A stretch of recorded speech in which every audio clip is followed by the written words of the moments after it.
Hi there. Glad you could check in with the Broadcaster's Desktop resource, and I really appreciate the fact that you chose to pay attention in one of these videos. So I'd like to show you a little bit about the site if you didn't know about it already. But on the Broadcaster's Desktop resource, under the news category, we have the lunch gathering. And this will tell you a few things that you might like to know. For example, our upcoming presentations and also a library of some 200 videos that we've already posted. You don't charge for any of these, it's all free because we want to share the knowledge that we have. And we think that's something the industry should do more of. Another thing we'd like to remind you about is the one time a week newsletter. You can sign up for it here at the bottom of any page. And you know something? We don't flood mailboxes. You'll get one newsletter a week, and that's it. We don't share your email address with anybody. And it's, we hope, something you will enjoy and find informative. Well, thanks for listening, and let's get on to our presentation for this week. It's the first Thursday of the month, so we have our star, Mr. Welton from Nautel, is with us, which we always appreciate because he gives us the straight talk and the goods on everything. And today we want to talk about transmitters and power, specifically power tubes or power transistors or chipmunks in a squirrel's cage or something like that. And uh, everybody is sort of running around trying to figure out what to do here with the Conco closing. Kenetron is still going to be open. We don't have an exact word as to how many tubes they will be able to handle on a monthly basis or something like that. But there's certainly not going to be no opportunities. And at least one company has said that they're going to ramp up their production of new tubes, although the question becomes whether those are good tubes or what pricing is going to be. And there is the crux of the matter. Jeff, talk to us about pricing. On which tubes Or no tubes. or no tubes? I mean, obviously, if you buy a new transmitter, that's a big chunk of change. And there's no question also if you and I have this argument ad nauseum. Don't you have the sale And on this month? A 10 kilowatt transmitter for $3,000. pretty sure that was one of our competitors. I'll leave it up to you to pick which one you call and say Jeff said that you've got a sale on. Um, I'd give you Paul's Barziz's cell phone number, but that'd be kind of mean to Paul, and I like Paul. But yeah, it's always a budget call. And I mean, like I said, on AM, it's hard not to justify replacing a tube transmitter. I mean, the power bill savings, anything 5 kilowatts and up, unless you're paying less than 6 cents a kilowatt hour, which I don't think is going to be the case anywhere in the US these days, might be a few. But unless you're under 6 cents a kilowatt hour, the power savings alone will pretty much make a lease payment. As an example, a lot of folks don't like leasing, get a bank loan. I don't care whether it makes a lease payment or a loan payment. I mean, it's a valid reason to replace it. Now, not replace, retire. Because I'm also the guy that'll tell you if you have a working tube transmitter, that's the best time to turn it into a solid state transmitter and leave the damn tube transmitter there because now you got a backup that you may not have had before. A lot of people move into solid state and feel that they don't need backups anymore because they never have Horse to shit. think. Who said Sorry. that? All that politics got me feeling frisky. But But now, if you own a transmitter, you need a backup, period. I don't care whether it's tube solid state, no matter how much redundancy's in it, there's still one AC connector connected to it. And when that terminal block goes up in flames, or the rats chew through the wire, or the building comes down, and it come down on two transmitters just as easy as one. So that'd be more an argument for an aux site than anything. But yeah, I am a big believer. So here's the other reason that I like backup transmitters. I'm old and fat and lazy, and I don't like to work in the middle of the night anymore. So if I've got a backup transmitter that I can slam on air and I can go up in the middle of the day and do something to the main transmitter, I'm a much bigger fan of that than doing it at 1 o'clock in the morning. That's true. That's true. A lot of us remember the 3 a.m. calls, but I've been there, done that more than once. And, it's not necessarily a bad thing. It's got its place. Folks are going to work at the time they're happiest working, but for Wasn't that a Hillary Clinton deal? what's that? The 3 a.m. phone call? Well, I don't know anything about back to Hillary. I've politics again. never gotten a chance to speak to her, but I'm here to tell you that our phone rings at 3 a.m. on occasion. It's usually not a politician on the other end. It's usually somebody saying, "Hey, this thing's red and it should be green." But it was Uh, always quiet in the middle of the night. yeah. Oh yeah. No, it's like I say, some folks that's when they do their best work, and I'm not going to try and change that a bit. But for me, my preference is to do it during the day when if I do something stupid, maybe I should have said when I do something stupid. I can pick up the phone, get support, get somebody who's sitting there with all the resources of the facility around him instead of in his living room in the middle of the night with a manual that may or may not be PDF and trying to help you through stuff that way. And to be So sure, you're transfer salesmen, so we acknowledge that, and that's just fine and dandy. mhm. But if you can afford it, maybe not. You might So just acknowledge the N+1 concept that if you well, have let's several see. transmitters, at least have one spare. Right. So let me click through here. I'm just going to take a quick glance, make sure I don't see it. It doesn't matter. I'll say it out loud anyway. I mean, if I had an HT20 or 25, I want one of the Harris HT series transmitters, and I had a working backup tube like that I've kept fresh, I probably would be harder pressed to justify replacing that with solid state. That's probably the most efficient tube transmitter ever built. You're not going to save anything significant on power, point or two, but that's it. So yeah, if you got somebody familiar with it who's doesn't mind putting the work into it, then keep it going for a little while longer.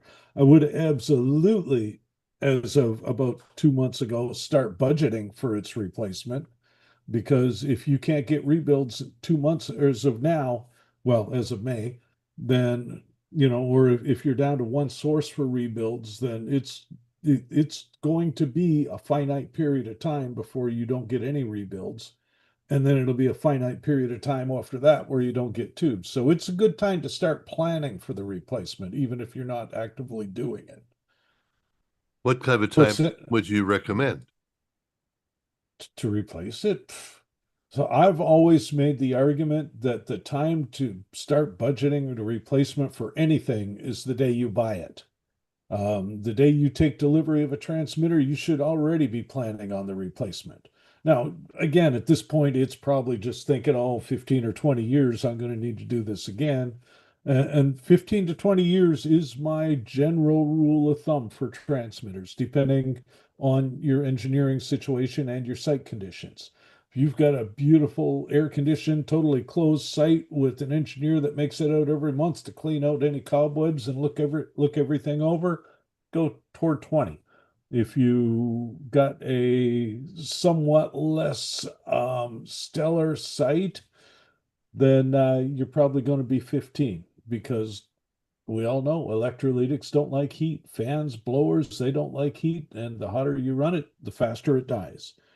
Ben mentions in the comments that last transmitter was lucky to get a year out of the tube. And yeah, depending on filament voltage maintenance, depending on transmitter type, depending on the rebuild, I've seen customers go 6 to 8 months as a minimum. I've seen others where they're going 3 or 4 years still. So, it's always possible. A lot of it depends on, as you say, filament management. And a lot of the young guys don't even know about that at this point in time. And they Sure. just put a tube in And there. And if it's been run up to keep the emissions going, toward the end of a tube life, they can burn a new tube out in a few months. Yep. And I mean, some manufacturers were better than others at documenting proper filament voltage management procedures in their manuals. Of course, that also assumes that A, people know where the manual is, and B, read it. We've made the joke in-house that we're not 100% sure why we pay so much money for a publications department when a lot of folks just seem to head straight to the phone or to YouTube when they need an answer to a question. Well, And that's I may or true. may not be guilty of that too. I've got a manual for my truck out there that I couldn't tell you the last time I opened it, but Yep, yep, yep. And another thing too, you're mentioning about the tubes and rebuilds, for instance, there has been a lot of carping over the past year or so that I've heard. People have written to me that the thorium and the tungsten that is used has been either more lightly used or sparingly used, take your pick. And that's one reason why some seasoned engineers have found that they don't get as many months or years out of a tube. obviously I work for a tube competitor. I won't even pretend to try to answer that. I've heard the same thing, but I can't vouch for whether it's accurate or not. I think it's safe to say, yeah, there, see, Pierre just proved my point. Manual. But yeah, I think it's safe to say that on average, we're not seeing the same life that we used to, even in cases where you've got the experienced engineers working on them. But beyond that, I have no idea. But once again, and this comes down to, and that's why I said we should look at cost of operation and cost of ownership. Cost of operation is your power bill and what do you spend on parts and engineering costs to keep it on the air. Cost of ownership is that versus what does it cost to buy a new one versus what does it cost to keep the current one running. So, there's shoot, it's just math. I mean, it's not as cool as E equal I times R math, but it's still math. Bean counter math is it counts. It does count. And there are like I've got and I'm sure every other manufacturer has a variation, but I've got spreadsheets that will allow me to break it down here if I can figure out where I left my mouse, unless oh, there it is. So I've got three monitors, so you never know which one the mouse is hiding on. Let's grab one here just on general work stuff, cost operations. Let's pick an old one so anybody looking won't know when or if it was actually sold. There we go. All right. Wow, that is old. That's 2 logos ago. Cool. So let me click more buttons and get my screen back to where it should be. Hit share. Yes, I've got sharing going for you so that you I see that. Thank you so share it. much. Yes. And we'll dismiss that. We'll hide Wilson. Oops. And you get to see Wilson again there. I don't think he was saying anything too obnoxious. But so as an example, we can break it down by and I've this is my FM sheet. I've got an AM one that does day power, night power. I can allow for demand billing, which is a pain in the rear, but useful at times. Uh, so there's a lot you can show beyond this. But again, this is just the simple version I've got, and I'll base the power bill off the U.S. Energy Information Administration, one of the coolest departments in the U.S. Administration. They publish a schedule of power rates. So it will give me the average by state for residential, commercial, and industrial power month by month. And I mean, it's going to be a ballpark because most folks are dealing with electric co-ops who may or may not have better rates or in some cases worse rates. If you give me a copy of the power bill, I can break it down to an exact, and I'm going to cheat. I'm not going to take the demand. I'm not going to factor in overages. I'm going to take the total power bill by the total number of kilowatt hours billed for, and that's the rate I'm going to work with. And if your demand goes down, then that just means your savings will get bigger. So that makes me look even better if if the number I show you is less than the number you save, you tend to be happier than the other way around. But so as an example, this was for an HT10 compared to a GV7.5 running at 5.6. And I say the HT series, that is old because I didn't have accurate number, but it's also running at half power. Um, so just as an example, that's saving 3 grand a year. Well, at the 6 kilowatt level, 3 grand a year, you're not going to pay for the price of a new transmitter in 10 years. You're just not. So if you factor in parts, because that's what they were paying for tube rebuilds a year, tube rebuilds plus engineering time, and I throw an arbitrary number in for the solid state, assuming you're going to lose a power supply every couple of years. The number is not going to be zero except for the first 4 years where you got warranty. And so then you can break it down into a total projected cost of operation by year. And at this point, over 15 years, you've covered the cost of a new 6 kilowatt transmitter with a whole bunch left to have a Christmas party with pizzas and beer and everything. So, it very much is situational. If I was looking at a uh, grounded grid box, and I'm not going to mention any names, but there are 4 different manufacturers over the years of grounded grid transmitters. 50% for a transmitter running at half power would be exceedingly optimistic for that technology.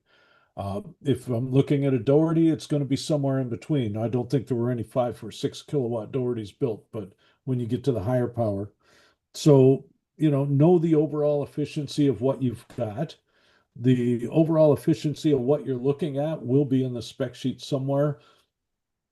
I brought this up before, but some manufacturers will spec plate efficiency, DC efficiency, not overall AC to RF. So make sure you do know, because and I will pick Bernie. I'll pick on Bernie for a moment, even though he can't defend himself. But Energyonics used to be really good at saying, yeah, our transmitters are 75, 80% efficient. And they were until you allowed for the power supply losses. And then they were 45 to 50% efficient. So, it makes a huge difference. If you don't have the overall efficiency, grab a clamp on current meter and just measure the current through each wire going into the transmitter. It's easy to calculate this stuff. Again, just math.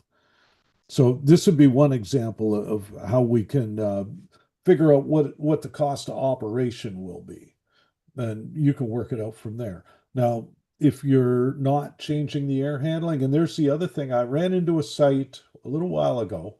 Uh, an owner bought a new transmitter, 10 kilowatt, down in the Delta, and he was upset. He called me a couple of months later and he said, "You said this thing would cut my power bill in half, and it's exactly the same as it was." So I called his engineer and he said, "Yeah, well, what he's not factoring in was the fact that he was running half power on the old transmitter because it wouldn't make full power. And both of his air conditioners were shut off because one had failed and the other one just wasn't turned on." And he goes, "So when I put the new transmitter in, I got the other air conditioner fixed, put the thing up to full power, ran the one air conditioner, set them up for lead legs. So now he's got air conditioning running and he's running double the power he had before." So yeah, the power bill stayed the same, which means really it dropped by half. That reminds me of the story reminds me of one of the stations I worked early in my career.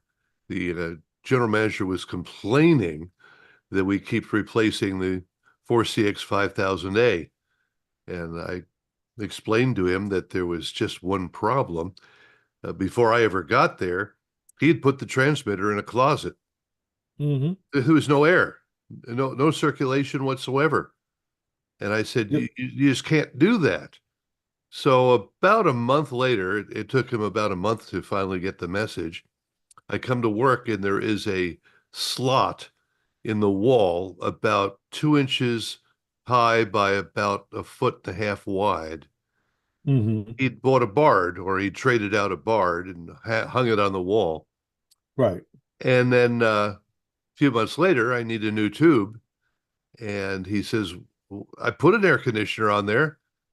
And I said, Tom, where is this air supposed to go?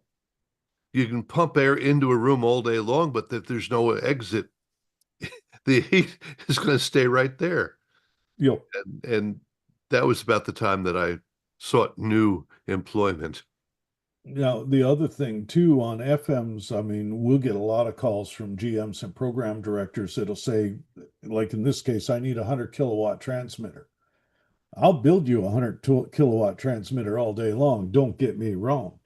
But like this one is a good example where they're just, they're looking at ERP and had no idea what TPO was. And And to if be you, and to be accurate, I'll just stop you for a half second, Jeff. yeah, Can sell them a 100 kilowatt transfer. That is legal now because the change was back in the 80s where you no longer had to buy a transmitter at certain specific it had to power be levels. less than double your TPO. Yeah. Yeah, something like that. Well, for AM, that's what it was. Like if you had a 15 kilowatt TPO, your transmitter couldn't be bigger than well, it was 25, but yeah. So, and absolutely I can, but that would be kind of unethical. And in this case, they needed a 36 kilowatt TPO with the 6 bay. We did also work it out with a 10 bay as well. And let's see, the 10 bay, I think I may have clicked that there. I did click that. Did I leave the numbers? Oh, I took them out. Back to where I was. Yeah, and on the 10 bay, we got it down to 21 kilowatts. Well, 20.5, but who's counting? And with the HD, we put a 30 kilowatt transmitter, and we had lots of, I think we put a 40 in that one so they could do higher injection. But yeah, I mean, that's the other thing that also HD on FM adds peak power because the HD carriers are amplitude modulated. So, like an AM signal, you got to look at your peak power consumption, not your RMS consumption. So, this is the kind of math that all the manufacturers can help you do. It doesn't matter who you're talking to, just pick your manufacturer of choice. But it's absolutely the kind of math that you want to do when you're first having that conversation with the general manager. That when you're starting to work the budget out. Okay, here's See, a question in the meantime, and that yes. is, and I had this question actually again this week. Several people asked, with the HD, can you just move up to -10 without filing anything other than notice with the commission? As I remember, you can't do it at certain frequencies, but what's the So status? the status is undecided. And talk to your consulting engineer and an FCC attorney. The way the NPRM went was that as long as you were below, I think it was 107.1, you could go to -10 on both sides with just the notification. I think you still needed to have the study done to make sure that you weren't creating any adjacent channel interference. Where's Rich? Any more adjacent channel interference than usual? There, I'll rephrase that just for you. Um, I appreciate it. but but yeah, I mean it's doable if you want to run asymmetry. It's not an experimental license anymore. You still need to file the consultant study, but it's not as critical or as onerous as it used to be. Because of course, an experimental license needed to be renewed every year, and they'd renew them ad infinitum, but not having to is a big deal. So that that's also helpful. But once more, and that's like somebody will call me, and I've got actually an email in my inbox right now, and he's like, "We got a 5.5 kilowatt TPO," and I said, "Cool." And I said, "Analog or HD?" "Oh, we want HD." "What injection level?" "What do you mean? Why does it matter?" And then this is where we have this conversation because if I'm doing HD, for example, at -20 dB, the minimum where you're driving a translator but it's going to drop out all over the place and is just terrible for building an audience, is going to probably, well, it adds your HD power is 1% of your analog. So on a 5.5 kilowatt TPO, that's 550 watts analog. No, sorry, 55 watts, 1%, not 10%. but 55 watts times 4 because we're looking at peak power, so that's now 220 watts. So instead of 5,500 watts, I got 5,720. Not a big deal. If I go to minus 10 dB injection or 10% power, because every 10 dB is a decimal point, then so minus 10 dB at 10% power, 550 times 4 is 2,200. Well, now my 5,500 becomes 7,700, and that's a whole different transmitter. So, that's the kind of math that you want to pay attention to, because what you think you need and what you actually need are not always the same thing. And always get a second opinion. If you call, for example, I don't know, pick Brody and Swartz, and they give you a transmitter size and a price, and then you call me and I say we can do it with the smaller transmitter, ask why. Maybe I'm assuming a different injection level. Maybe the efficiencies are different. You need to know this stuff. So always ask. Don't be afraid to question everything. There's also a factor that seems to me that I remember you talking about, that most of your transmitters actually have a little more headroom than some of the older transmitter models used to have. Oh, so one manufacturer to another, the headroom will change. Some of our competitors use fewer PAs per transmitter size. So a 10 kilowatt with 12 PAs isn't going to be the same performance or power headroom as a 10 kilowatt with 16 PAs, assuming similar devices. Maybe the other manufacturer's using a higher power device. So again, question everything. That absolutely makes a difference. And the specs will tell you a certain amount, but I brought that up before. Like some manufacturers spec the total peak power, analog plus HD peak. So they'll tell you it'll do 15 kilowatts, but it'll do 13 kilowatts of analog with the HD carriers added on. So absolutely look at that stuff, because your TPO on your license is always based on your analog power, not your total power. All right. So now as we consider each of these things that need to be put into practice, you say start your planning when you get a new transmitter. Mm-hmm. So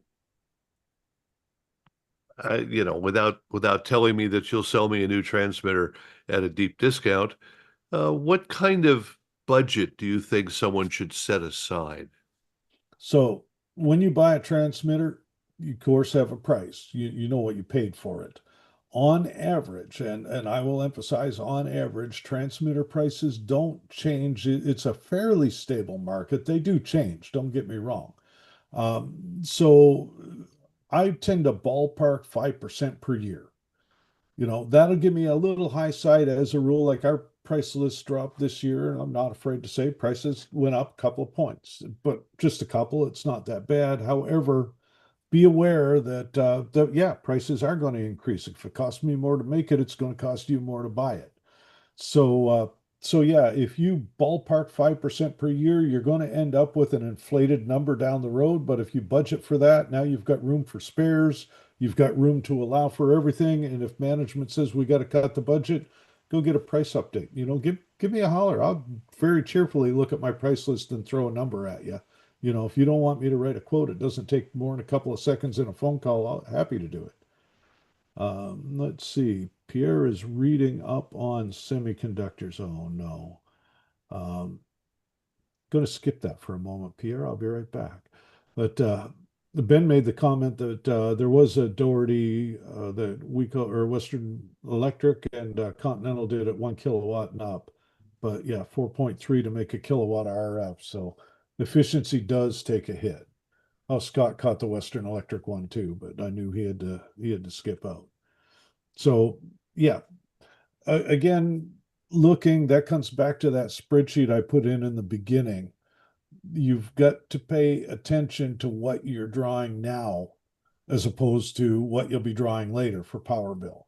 If you can't do that math, and I mean, I've got a lot of folks that say, well, the transmitter's paid for, I'm just going to keep it running. And it's like, that's cool if you want to. Doesn't hurt me any. I'll sell transmitter to somebody else. So yeah, it very much is going to be situational. I think that's my favorite word of this decade is situational. I use it on almost everything.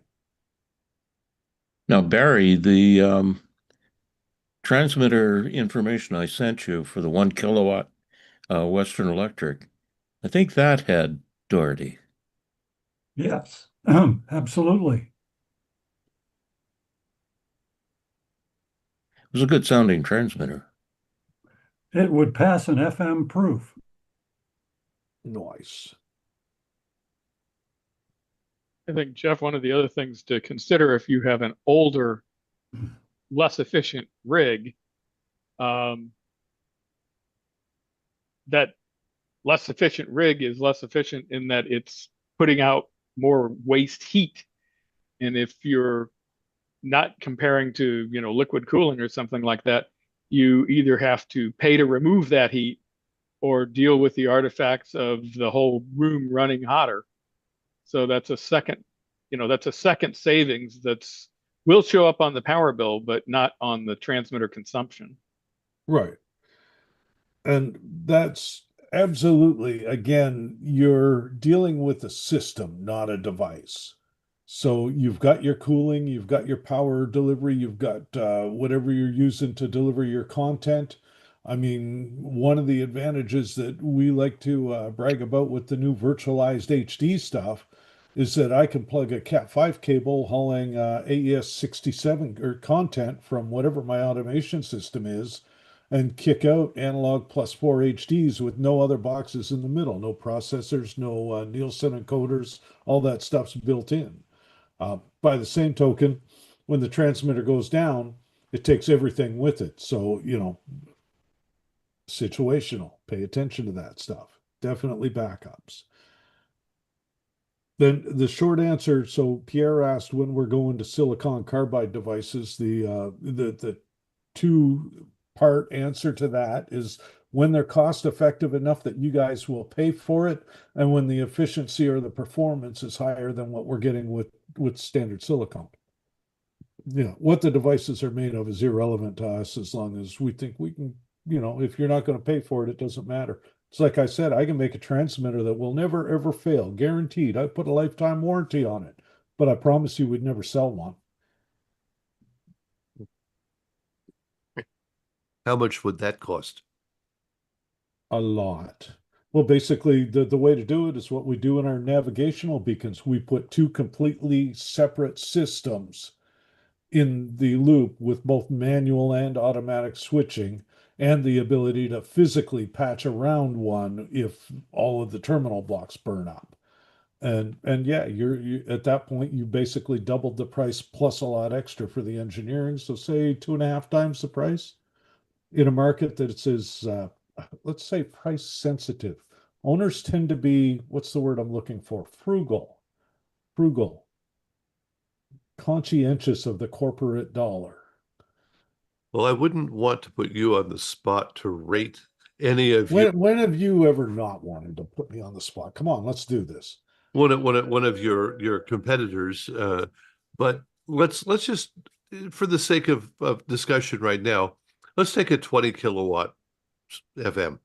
All right. What kind of a list price are we looking at? Oh no, analog or Just- HD.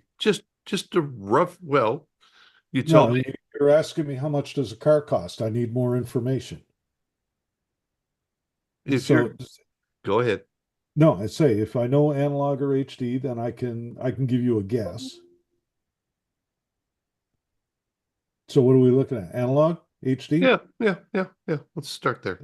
That was an either or question, Barry, not yeah.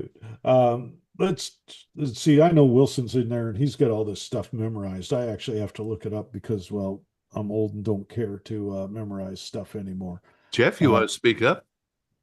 No. Oh, him. Yeah. There you go. Wilson, what's 20 kilowatt cost?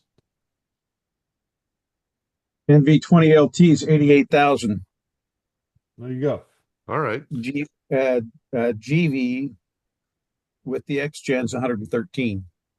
And that's before. So then add 23, 24 for the HD multicast and the Xperi license. So Yep, 100, 130, 140.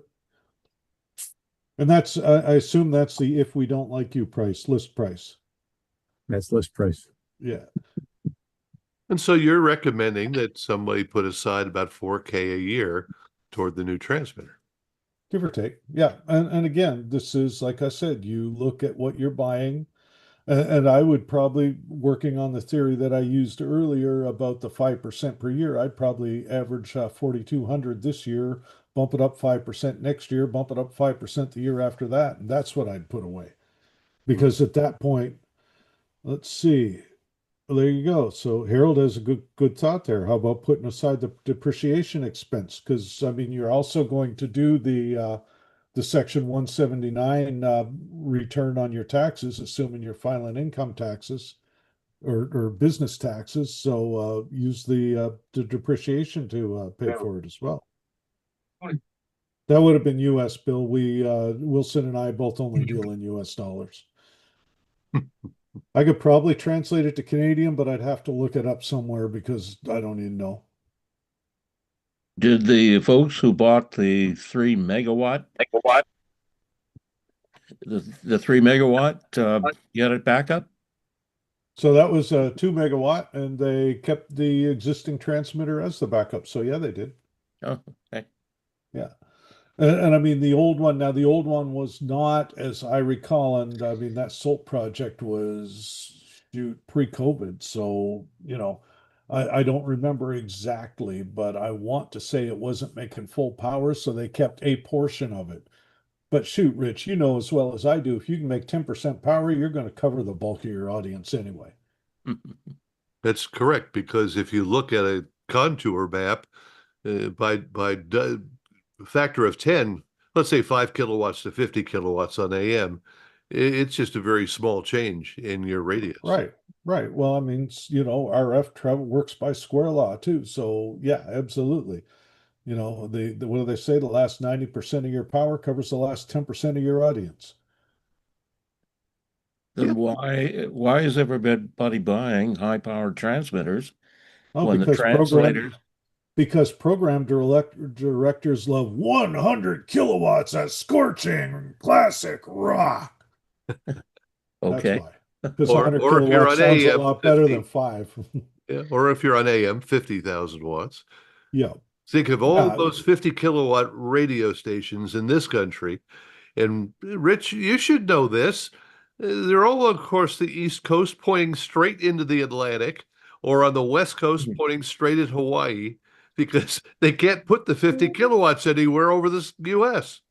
Now, what would be cool, and I've had this argument for years, and my inner sales guy cringes every time I say it. But what would be cool would be if you cut the number of stations in half, got rid of a lot of the ones that are probably underperforming anyway, and then put the top end limit at like 250 kilowatts. Let's go back to the WLW days and have some fun. I'll sell a 500 kilowatt transmitter in a heartbeat if somebody will pay for it. Well, in the rest of the world, it's not at all uncommon for AM stations to be at considerably higher power. Right. Um, Now, if you get into a lot of areas where they are, it's because the ground conductivity is so bad. It's like the Hungary project, 2 megawatts. We're turning sand into glass for a good portion of the country.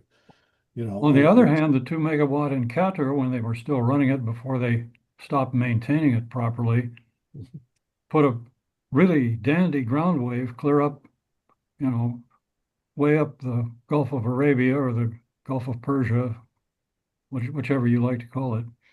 Yep. But there's a lot of the world where it takes a lot of power to do ground wave coverage just because the conductivity is poor. But there's also quite a lot of the world where the conductivity is very good, but Right. where things are spaced out because the local business and political government circumstances make it much easier to operate fewer facilities at higher power.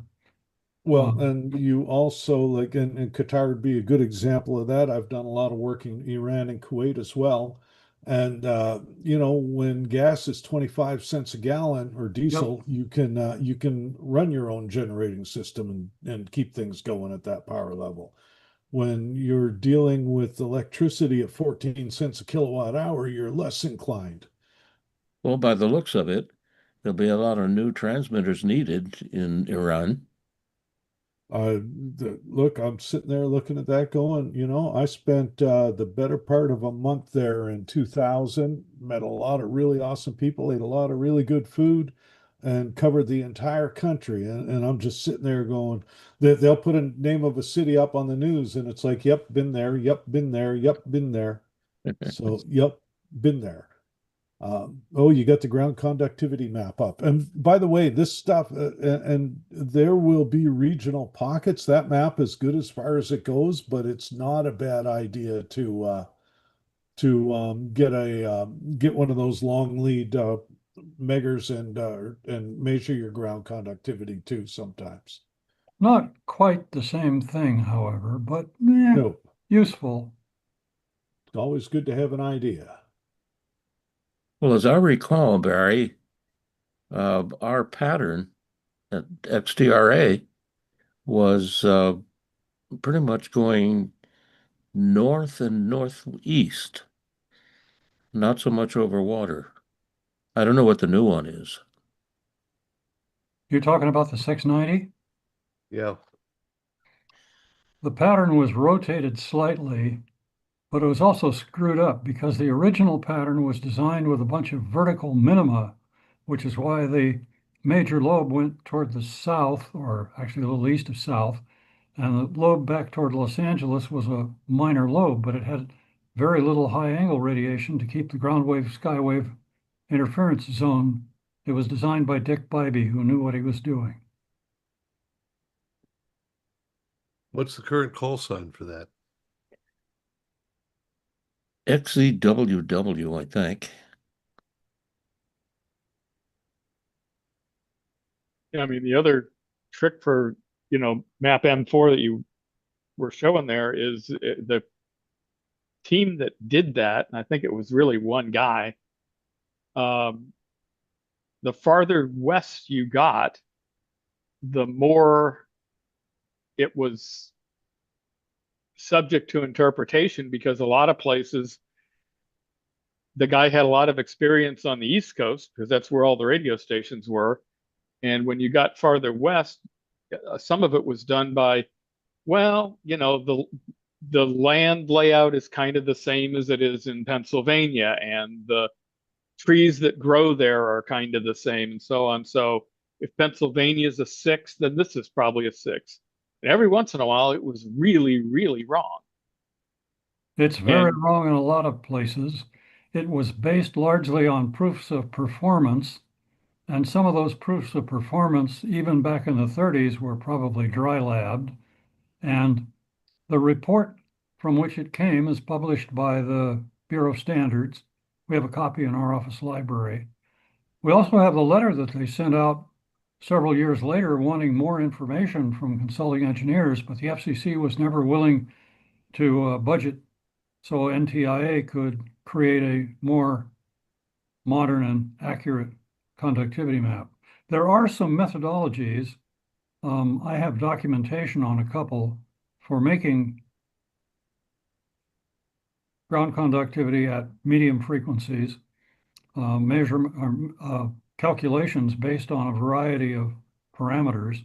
There's a chap who worked for SRI who did a lot of work in that area as well and published a couple of papers on the subject. Again, it's been a long time, but I remember dealing with a 500 watt station.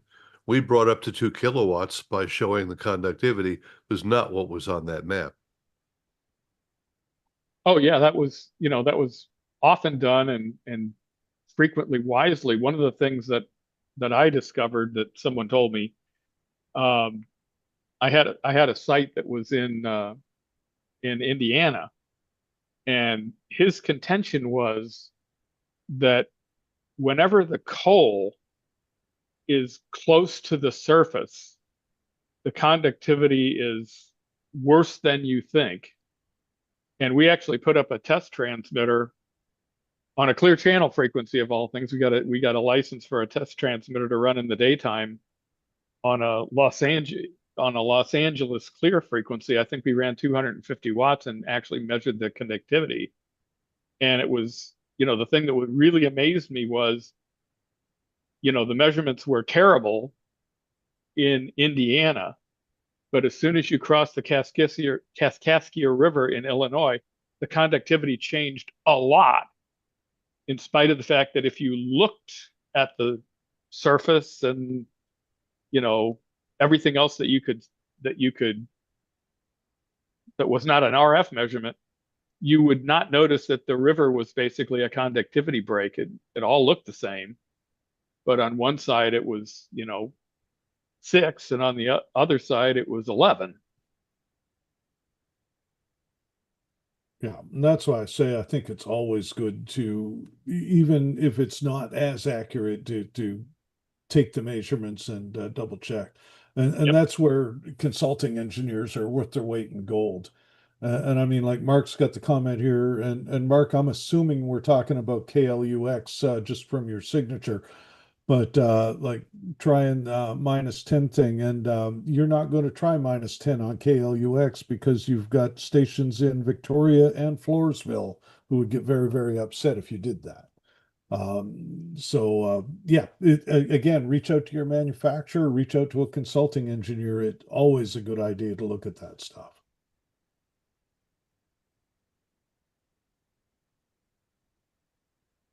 Oh, and does anybody else remember the paper? I think it was Kintronic did it. Oh shoot, probably 20, 30 years ago. I think it was back Lewis's day when they showed that after 16 radios, you're just basically throwing copper in the ground for not a significant amount of benefit as far as coverage goes. So, what do they say? 16 radios, and then you get to put 104 more down to satisfy the 3-degree spacing requirement, but you're not really maximizing your coverage, if you will. If you go back and look at George Brown's paper, you find that he made his measurements at 3 megahertz and he didn't scale for frequency. If you look in Whit Griffith's book, he has a very nice graph showing what's necessary for a 1 ohm loss in terms of ground system. And Steve Lockwood and I wrote a nice paper about the measurements that we made for the Navy on PSYOP antenna systems in conjunction with with Kintronic, who supplied a couple of those antennas to the military. And it clearly shows that the 120 radial, 90-degree length radial is a way serious overkill in many cases.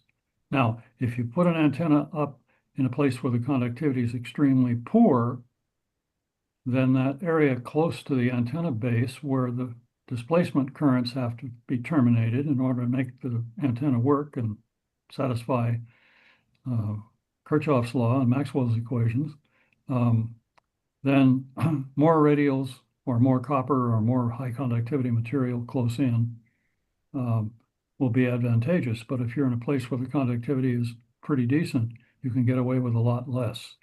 And there are places in the country where the conductivity is so good that it's better than 1/R. Central Valley of California has locations like that.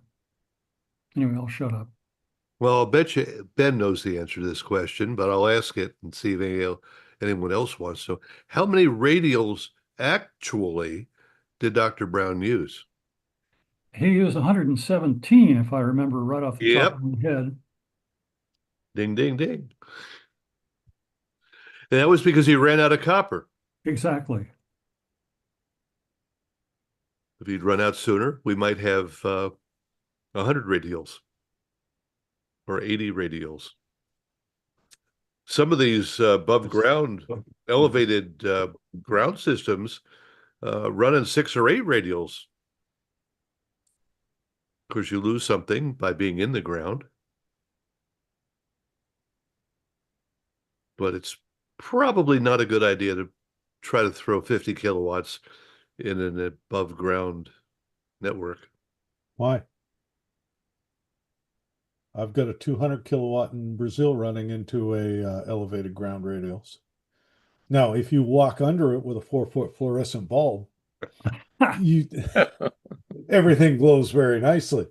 I wouldn't necessarily reach up and try to, jump up and touch it, but no, there's no reason you couldn't do that.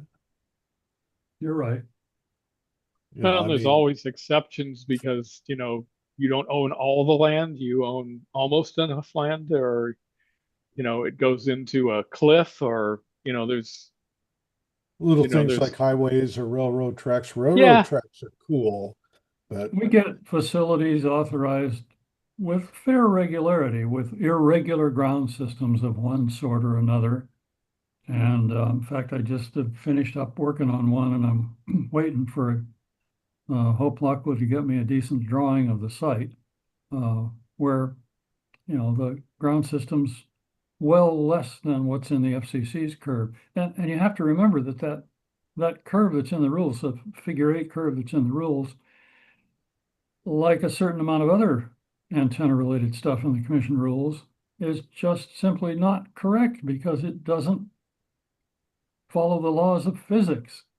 I mean, the assumption that current distribution in an antenna is sinusoidal is demonstrably wrong, and it was determined to be that way by Pocklington, who wrote his paper in 1897.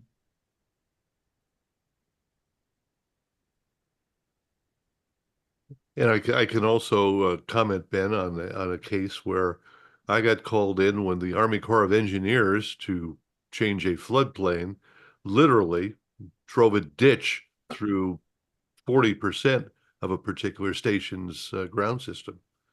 And that's all they had left was half of it, roughly. And we ran around, measured it with field decimeters for a couple of weeks. Wasn't much difference at all.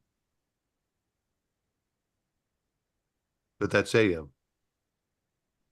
FM's a whole different character. Different propagation mechanism.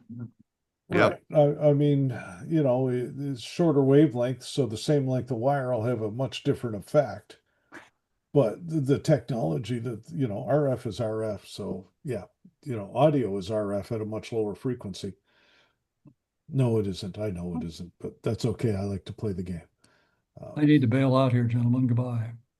Thank you very much, Ben. Thanks, Ben. Good to see you. yeah. Thanks, Ben. So I can't remember off the top of my head, what is it to keep 80% of the radiation? Is it like 24 ground radials you can get away with? Every case is unique.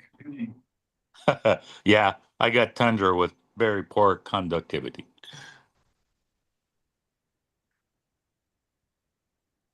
See what's rolling. Got better. Yelp. Oh,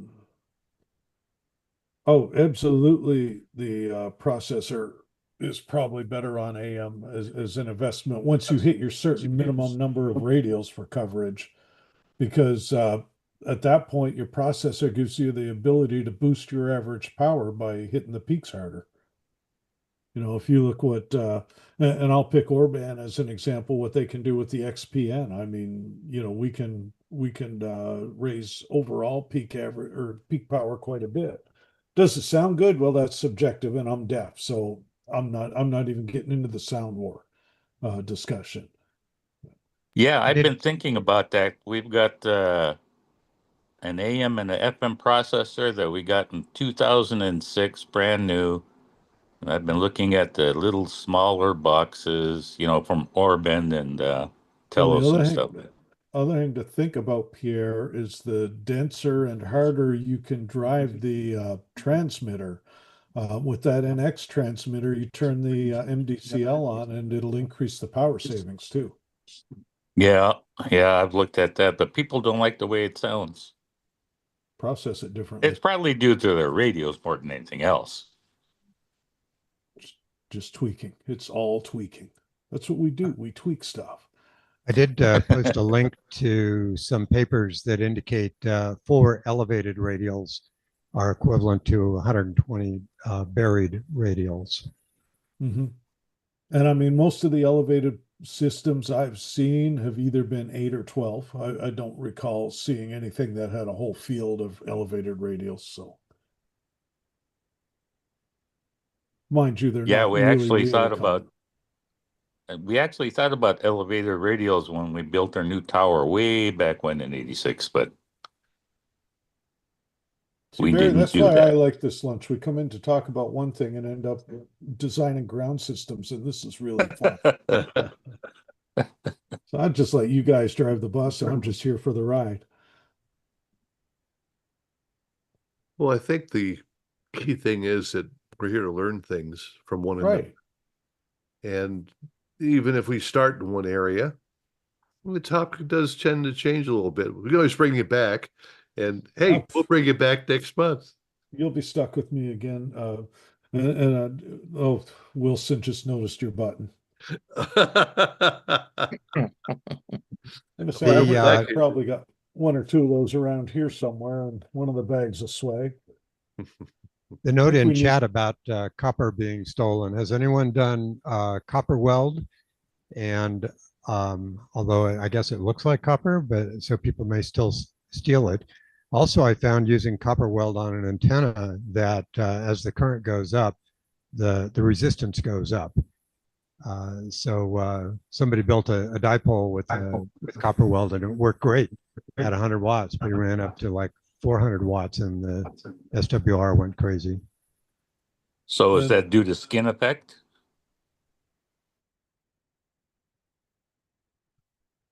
It's not pure copper. It's probably the major part of it. Yeah. And so therefore it's one of the many. I mean, you could strip twin lead wire and stick it in the ground for all that matters. But if you want to talk about something that is reasonably acceptable or expectable, would be a number 10 copper. So that's why it's used. Speaking to the copper weld issue, I actually bought copper weld, 2 or 3 years ago, and we're going to replace the radials that get ripped up by snow machines, four-wheelers, and stuff like that when people ignore the stakes. So, yeah, I'll find out how that's going to work here this year. There's also copper that has been stamped with a word like stolen or something, and therefore the scrapyard looks at it and says, I can't buy that from you. Best thing to do, and I think don't know if it was here or somewhere else, I had this conversation really, really recently. Might have been on our last webinar, but buy a couple of cans of truck bed liner spray, because you totally eliminate the resale value of the copper if it's got gunk sprayed on it that can't be removed. Yeah, I published an article, goodness, back with the radio guide days, using gorilla snot on a station out in California by Palm Springs. And I mean, you can grab a can of bed liner spray for $20. So it's fairly cheap insurance to spray it over the ground strap or any exposed copper, and just say the crackheads know that it's got no resale value if it's painted with that or roofing tar or whatever. But how do they know that it's been sprayed with stuff? Oh, well, if you look at it and it's got black stuff glued to it, that's your clue. Yeah, but that's after it's been stolen, isn't it? Well, no, that's when they're in the process of getting ready to steal it. That's not to say they're not going to the word gets out.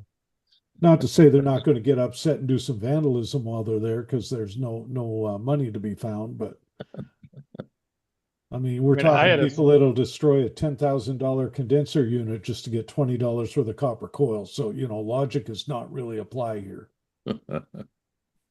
On I copper had weld, a site that had a big four-legged self-supporter, so the base was covered a fair amount of space, and it was in a floodplain. So the when we took over the station, every piece of above ground copper except for one copper strap had been stolen, and we replaced it with copper weld that went from the, from the base insulators to a, I think it was a square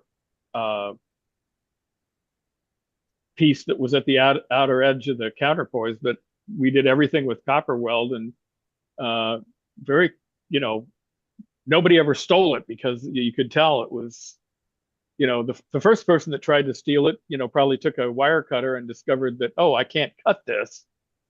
And after that, it was like, well, I guess I'll go, I'll go do something else. We had a station here that had their ground system stolen 3 times before management put a fence around the buildings and the ground system.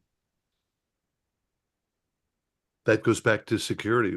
We started talking about drifting. We started with cybersecurity the other week, and we ended up talking about physical security of your transmitter site and studio site. Life's too short not to have fun with it. Like you say, we're here to learn. Yep.